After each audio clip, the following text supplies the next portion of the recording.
turbo engine running. Absolute genius. Get this. Welcome. This is the show where we bring you Science. What that essentially means is discoveries, Advances. Questions. Research. technology. Unbelievable. Without further ado, This is The Naked Scientists. Hello, welcome to The Naked Scientists podcast, the programme that brings you the biggest breakthroughs and talk to the major movers and shakers from the worlds of science, technology and medicine. I'm Chris Smith. Biggest breakthroughs in science, technology and medicine. I'm Chris Smith. Coming up, a look ahead to the year ahead, 2025. We'll be asking experts in the fields of health, AI, astronomy, marine science and archaeology what we should look forward to and expect to hear about in the next 12 months. From Cambridge University's Institute of Continuing Education, this is The Naked Scientists.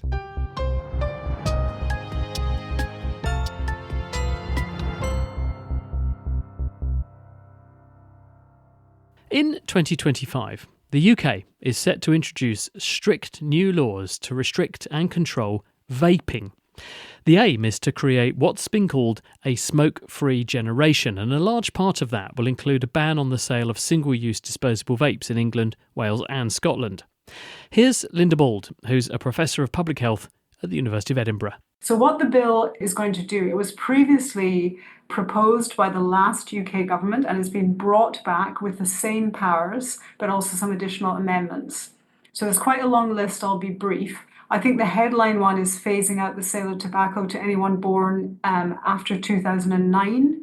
But there's also quite a range of powers in this bill, which has passed its first readings. It's starting that stage into the other parts of the legislative process to also look at vaping. So vaping, as you and I have discussed before, is an important public health issue. Large numbers of young people vaping. So the bill is aiming to have powers to curb youth vaping, and that means doing things like prohibiting branding on vapes that appeal to children, some of the names and the colours, stopping handing out free vapes, importantly regulating vape contents and flavours, and also looking at how they're displayed and promoted in shops.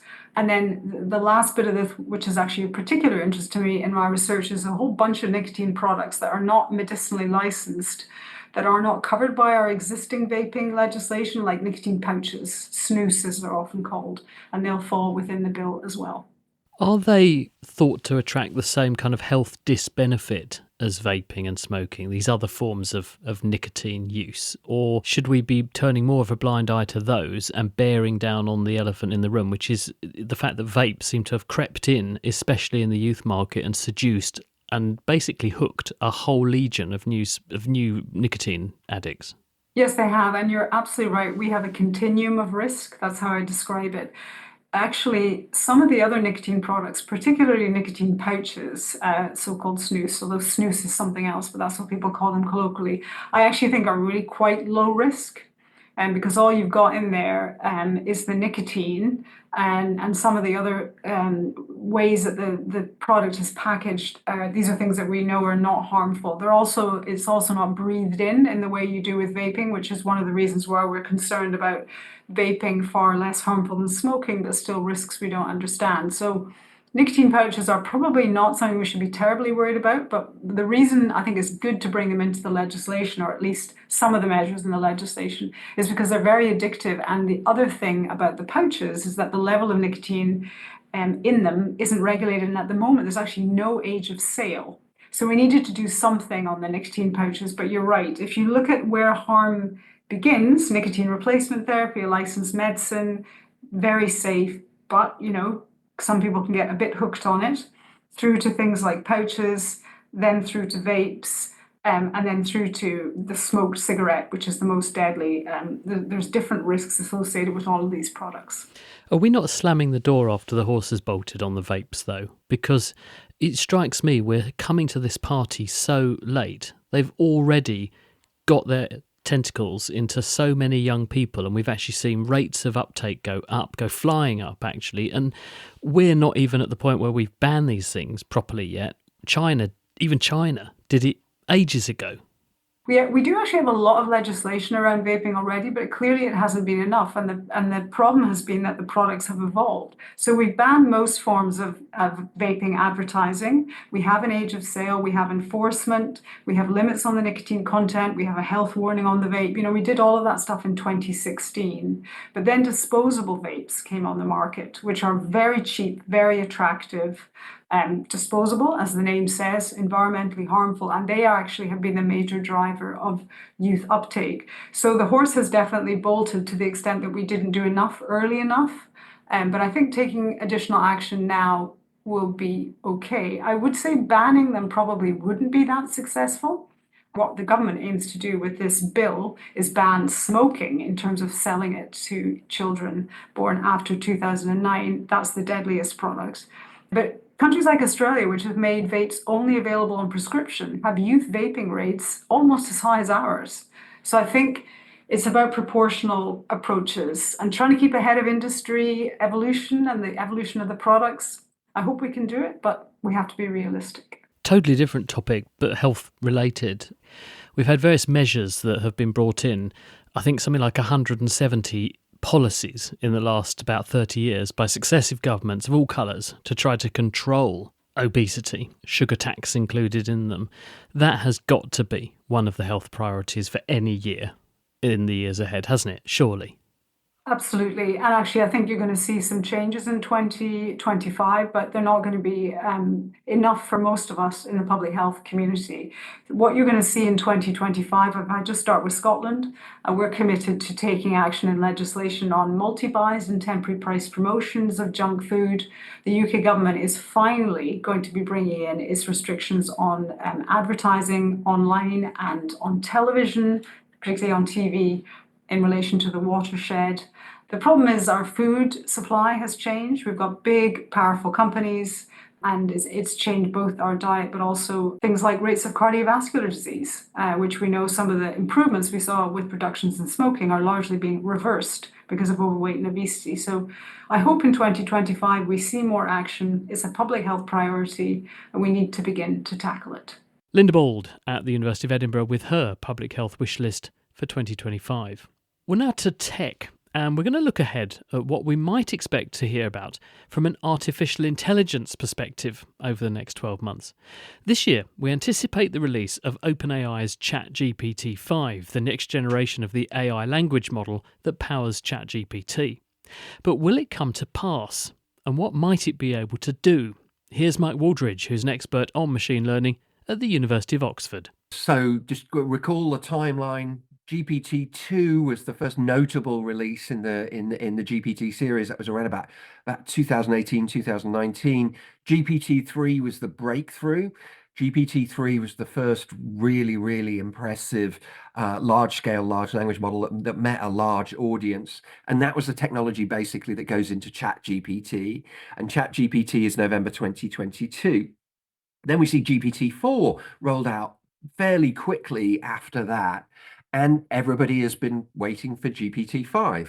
Now, I've had lots of conversations with colleagues and friends recently, possibly fueled by a few glasses of wine in some case, about where exactly GPT-5 is. And I've heard flatly contradictory, very confident, but flatly contradictory statements from people about where they think it is. So one view is that the technology has flatlined and that GPT-5, we haven't seen it yet because it just isn't that impressive.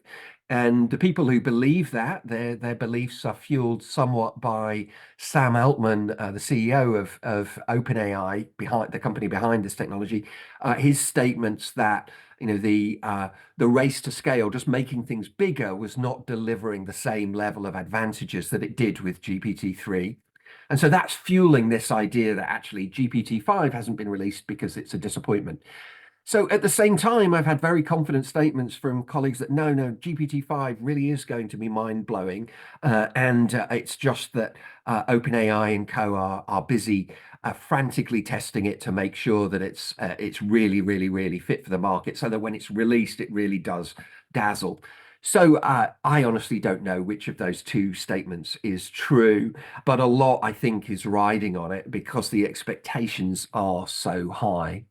Do you think that we will see it in 2025? And what do you in fact see in 2025? Is that big correction that we're considering must be on the cards with this level of investment, this sort of scattergun approach to investing in so many of these technologies, which is going to bring some companies financially to their knees if they don't discover the golden nugget of this is the use case that everyone wants?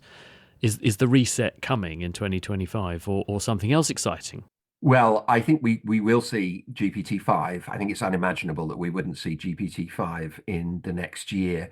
What it will do and what the scope of its capabilities will be is anybody's guess. My guess would be right now that its language capabilities will not be hugely advanced. I think it will still hallucinate. I think it will still get things wrong. We will still start to see, a few days after release, you will start to see on social media people saying, look at this stupid thing that GPT-5 has done. That's my guess, is that will all be there. But at the same time, I think what it will probably embrace is different modalities. So where I think that one of the big battlegrounds for generative AI is over the next couple of years is around multimodal AI. And that means not just text, but text and images. And of course, in GPT-4, we've already seen text and images come together. But things like sound, music, video, being able to upload a video and actually having an explanation of what's going on in the video, not just a transcript of the voices in the video. We can do that now, not perfectly, but we can do that now. But actually what's happening in the video. This is a video about a man taking a golf shot and falling over, this kind of explanation. So multimodal, I think, is where it's really going to be. At some point in the next few years, and maybe even next year, we're going to have generative AI that will be able to take a prompt and generate a TikTok length video to order. TikTok is one of the biggest social media platforms out there right now. And when we have that kind of capability, that we're in a different world, I think, of a new world, a completely new world of entertainment. So multimodal, all of those different modalities, being able to produce music. And again, we've seen prototype systems that can do this to order. I would like a mashup of Joy Division and Ed Sheeran, something like that, and produce a song that's a mashup of Joy Division and Ed Sheeran, or an Ed Sheeran song in the style of Joy Division, something like that. All of those different modalities coming together. And what people are going to do with that is going to be very weird and very, very wacky, but it's going to take us into a completely new era of entertainment and media consumption. So that, I think, multimodal is where the battleground's going to be. The end point of that, I think, is virtual reality. So one other thing that we saw this year in 2024 was Apple's attempt to they were careful not to call it virtual reality, they called it augmented reality, and the Apple Vision Pro headset. Now, it seems like that hasn't been a massive hit. It hasn't been a failure, but it hasn't been a massive hit. But Apple, I don't think, are going to give up on it. I think they will continue. And somebody is going to get that technology right. Virtual reality is such a compelling idea. Somebody is going to get it right. And when generative AI comes together with virtual reality, again, I think we're going to be in a completely new era of media and entertainment, and we're going to see completely new forms of entertainment produced there. Mike Wooldridge from the University of Oxford. And a Joy Division / Ed Sheeran mashup might not be our cup of tea, but the technology is all the same pretty impressive. The Naked Scientists podcast is produced in association with Spitfire, cost-effective voice, internet and IP engineering services for UK businesses. Find out how Spitfire can empower your company at spitfire.co.uk. Music in the programme is sponsored by Epidemic Sound. Perfect music for audio and video productions. This is the Naked Scientist podcast with me, Chris Smith, and still to come, how AI is changing the archaeological game. But first, what might be in store for space travel in 2025? Well, the answer very much hinges on how much Donald Trump's incoming administration wants to spend. We put in a call to space scientist and author David Whitehouse. In the Trump administration, which is no respecter of tradition, and for which success and achievement counts more than heritage, it may well be that Elon Musk is able to overrule many of the directions and programs that NASA has, particularly in its human space program. Because there was a study just released which showed how America plans to get to the moon. The astronauts at the moment is going to go to the moon on the Orion capsule.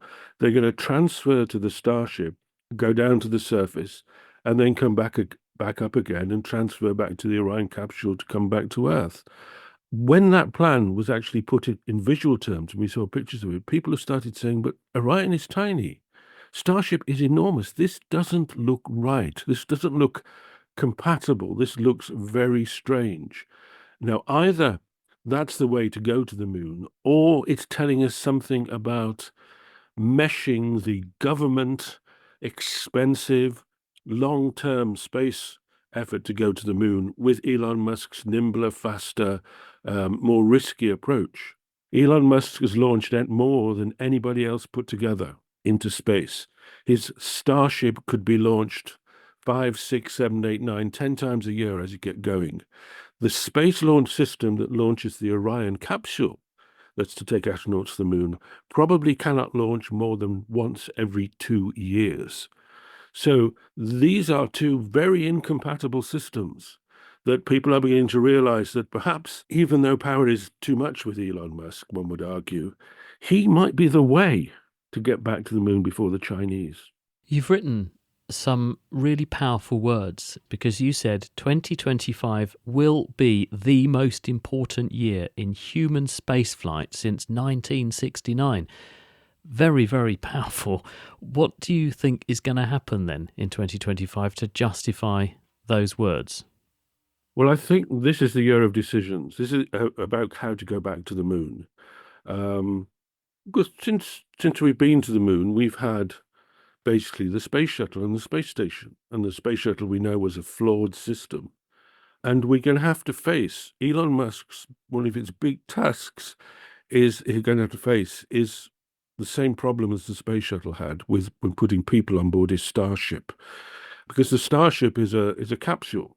And when he does put people on board, and it seems that he wants to design it for a crewed flight relatively quickly, his main problem is that at the moment there doesn't seem to be an abort system, in the sense that the crew are inside the capsule and the rocket and the capsule are next to each other, as was the space shuttle. And that, when Challenger blew up, the crew had no way to get out. So he has got to address when he puts people on board the Starship.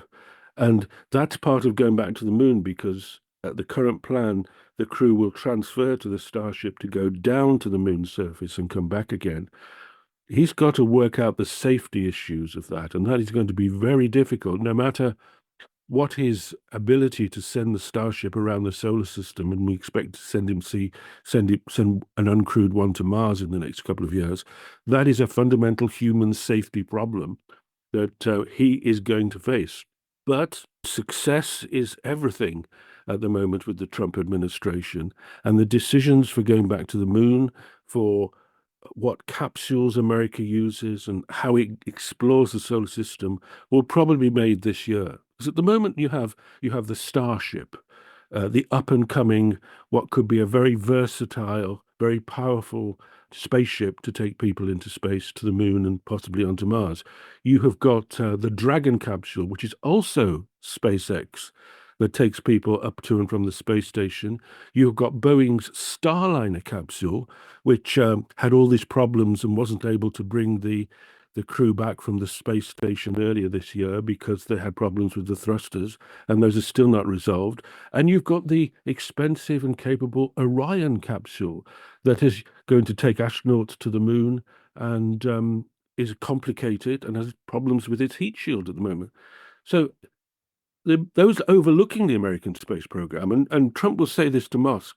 Musk will say, how come we have got Starship, Starliner, Dragon, and Orion? Do we need 4 ways to put American astronauts into space? Surely, with wanting to save money and be more efficient and achieve more, which is what SpaceX has shown us it can do, something's got to go. So, I'd argue, big decisions. this year, next year, and the year after. And that will set the agenda and the goal, the technological direction to go back to the moon, which I think is going to be much later than we thought now, and possibly onto Mars. David Whitehouse watching this space for us and what lies ahead and overhead in 2025. Now, the year ahead is predicted to be the hottest on record, which has been something of a trend in recent years, let's face it. But what effect do we anticipate it having on the marine realm, and what, if anything, are people doing to protect us and marine life from the harshest of the effects of climate change? Will Tingle's been speaking to marine science communicator and host of the Out of Our Bubble podcast, Liberty Denman. I think it's going to be all eyes on COP. And that's not just the COP for climate, but also for biodiversity. This is something that I think they've suffered a lot of backlash, both in the contents of what comes out of COP, but also the locations that they've been hosted in the last couple of years. I think ultimately what we're waiting to see is that action, both the biodiversity and the climate side of it, and seeing the countries having the political courage to make the moves to do that. I think conservation suffers so much in the political spaces because ultimately political terms are short, and so politicians think short term. But unfortunately, the natural world and conservation doesn't work on 4-year terms or 2-year terms, depending on where you're looking. It's something that needs to have that long-term view. And unfortunately, I think that's something that it really suffers from, because when you're constantly changing things, it's very difficult to see that long-term impact. So I think that's really where we want to be looking for the ocean. It's seeing that commitment to long-term protection, whether it's for specific areas of ocean under that kind of MPA framework, or targeted areas for specific species protections, for different areas, different species, depending on what's necessary, I think is really where we want to be turning our attention to in 2025. And the elephant in the room, whenever you talk about conservation, is, of course, climate change. 2025, some people predicting it is going to be, again, the hottest year on record. That kind of feels meaningless at this stage. Consistently beating ourselves every year. We love the competition with ourselves. We are outdoing ourselves here. I mean, I feel like this is an obvious yes, but how will that potentially have impacts on the ocean? I mean, let's just imagine you're stuck in a bath where the water is really, really hot and there's no way out for you. How's it going to impact you? You're going to be sweating, feeling a bit sick, dehydrated, probably also a load of other things that I'm not thinking about. But ultimately, it's that same concept. The animals and ecosystems within the ocean can't go anywhere, and that ocean is warming. And that can look very different depending on what areas you're looking at or what species you're looking at. I mean, generally speaking, as the ocean warms, that will cause a sea level rise. But it will also cause a change in the chemistry, making it hard for things like crustaceans, crabs, to maintain their shells. Warmer ocean also decreases its ability to hold oxygen, which causes a need for animals to shift where they are. What about the animals that are sessile? They can't move. Where do they go? What happens to them? And that ultimately can cause range shifts in species. And that doesn't even just have to be because of oxygen minimum zones. That can be because of the temperature. So, for example, the lobster fishery in Scotland is normally particularly active around June and July, and we're starting to see that range expanding to more of the year, which is something that has been historically unheard of. To put my pessimist hat on just for a moment, obviously I'm sunshine. Just for a moment. I'm sunshine and rainbows for most of the day. But when we talk about marine protected areas and we wax lyrical about them in the look back at 2024, how can they even hope to reconcile a fraction of the damage that we know is going to be caused by this behemoth of climate change? That's a very good question. I mean, how you define like a vulnerable area to protect does, again, completely depend on the classic science cop-out answer. It depends. Depends on what you want to be protecting. But to cover the broad strokes, what we're actually talking about is the fact that nature-based solutions are actually really where we're starting to look. As we kind of realized, especially over COVID, as we kind of left things alone, nature kind of started coming back. There was all of those headlines like, we're seeing dolphins in these rivers, and all of these different things were starting to reappear as we kind of receded our impact on those areas because we weren't allowed outside for any more than an hour a day. And so I think what that really did show us is that nature-based solutions, and if we can leave nature alone in that way, it will recover. It's just, how do we actually make that work in a society that isn't functioning under the power of COVID? And so marine protected areas are obviously a super important part of that, literally kind of just designating an area to leave alone to recover, because then that allows the spillover effect into those areas that aren't protected, which means that we will have increased fishing abilities, increased ecotourism, perhaps more resources to use, all of these different things. And so ultimately, that's what we need to be doing, is for that collaboration across different sectors, showcasing the mutual benefit of protecting these regions and how it's going to be useful to everyone. And also understanding that you don't just have to be in marine conservation to be able to make a difference in this. Blue finance is becoming increasingly something we speak about. How can we actually inject money into the conservation sector that is so chronically underfunded and therefore difficult to protect, because it doesn't have the same financial benefit. Protecting kelp forests and seagrass doesn't have the same financial benefit as it does tearing mangroves down for a hotel. And so that's what we need to understand, is where that middle ground is, so we can ultimately be benefiting from nature in the way that we do every day, and perhaps even putting a financial value on that, so that we can kind of understand that in the Western world of how we hold value. So a great deal of cooperation and cohesion is going to be required. Definitely. I think that is going to be the biggest thing that we all need, is collaboration moving forwards. Absolutely. Liberty Denman in conversation with Will Tingle there. Finally, we're going to look forward to archaeology in 2025. As we heard earlier, AI is set to have another huge year across many scientific fields. So how much of a game changer is it in archaeology? I went to see Emma Pomeroy at the University of Cambridge to find out that, and to hear what else she's getting up to in 2025. I think this is a really exciting development, and I'm sure we'll see more of this in the years to come. But essentially, by using things like LiDAR, so where you're using kind of light, how it kind of bounces back from the ground when you're sort of flying over it or sending a drone over a particular area, it can almost let us see things that we couldn't see before. So using this sort of technology where you send up a balloon with a camera or something, I mean, that's been done for a very long time in archaeology, and then you can see structures on the ground. But some places that's really hard to do. For example, in tropical forests where you've got very heavy plant coverage, or for example, at high altitude where it's not so easy to get there. And there's been a number of really interesting studies that have used this technology to kind of see through those tropical forests, or to look at places that are much more inaccessible and show us really exciting things about sites of kind of scale that we wouldn't necessarily have predicted or been able to study before. And what's in your diary for 2025? You've normally got somewhere exotic to go and something ancient to dig up. More of the same? Yes, so hopefully we will be going back to Shanidar Cave in Iraqi Kurdistan for more excavations there. We've been working extensively over the past kind of 10 years now, finding Neanderthal remains, but also trying to understand the behaviour of Neanderthals and more recent modern humans. And we're hoping to go back there to focus on this period where we have a transition between Neanderthals using the cave and the first modern humans turning up, to really try and understand what that sort of transition looks like. Are they there completely separately from one another? Are they perhaps overlapping in time, alternating in their use of the cave? So that's one of our big targets for the coming year. Emma Pomeroy at the University of Cambridge there. And that's all we have time for this episode, but do join us on Tuesday when Titans of Science continues with Cambridge neuroscientist and expert on OCD, that's obsessive compulsive disorder, Trevor Robbins, will be in the chair. The Naked Scientists comes to you from the University of Cambridge's Institute of Continuing Education. It's supported by Rolls-Royce. I'm Chris Smith. Thanks for listening. And until next time, goodbye.